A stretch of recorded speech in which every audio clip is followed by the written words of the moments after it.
Créé en 1991 par la loi Hurier, le Comité de protection des personnes a depuis une dizaine d'années un rôle central dans la conduite des projets de recherche biomédicale sur l'être humain en France.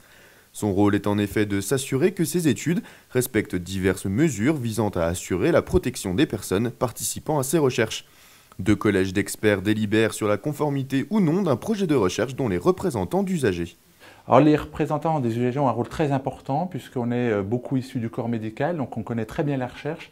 Mais ce qui est important, c'est quand même que cette recherche qui est faite sur des patients soit vue par d'autres personnes qui pourraient être éventuellement des patients. Et les usagers jouent ce rôle, notamment pour regarder la note d'information et qui peut être parfois mal formulée. Et les représentants des usagers sont là aussi pour dire voilà, cette note d'information ne correspond pas forcément à ce qui était fait en termes de recherche. Et c'est important effectivement que l'information qui est donnée aux patients soit la meilleure possible, et donc les représentants des usagers sont un peu le garant de ce qui est donné dans cette note d'information, et ce qui est fait comme recherche chez les patients, c'est une recherche qui est tout à fait correcte.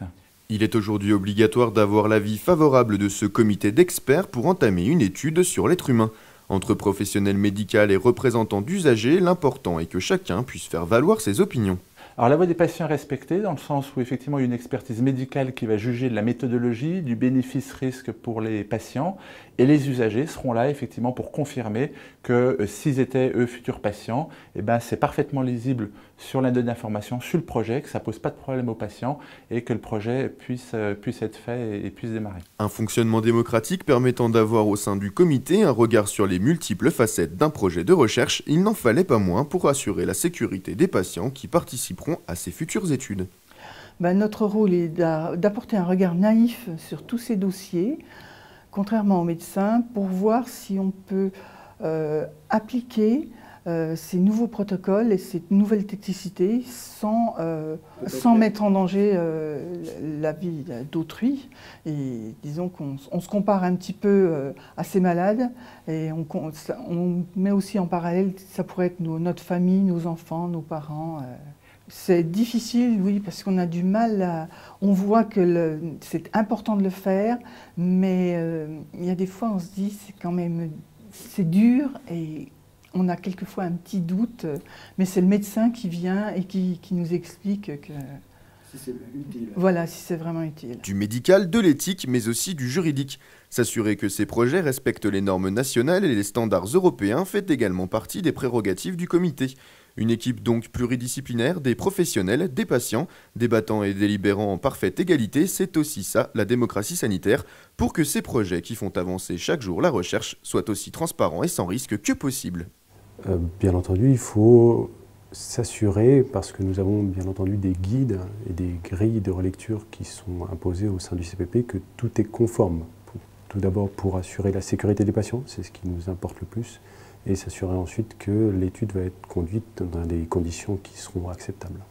Problème juridique, un problème qui peut survenir parfois, c'est une mauvaise classification par le promoteur. Les promoteurs ont à charge de classifier les essais en essais interventionnels, non interventionnels. Il peut arriver parfois qu'un promoteur se trompe et classifie un essai en interventionnel alors qu'il devrait être en non interventionnel et inversement.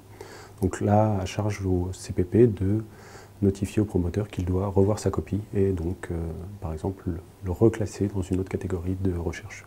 C'est quasi systématique que nous ayons à revoir les consentements et que nous revenions vers le promoteur en lui demandant de revoir ses consentements.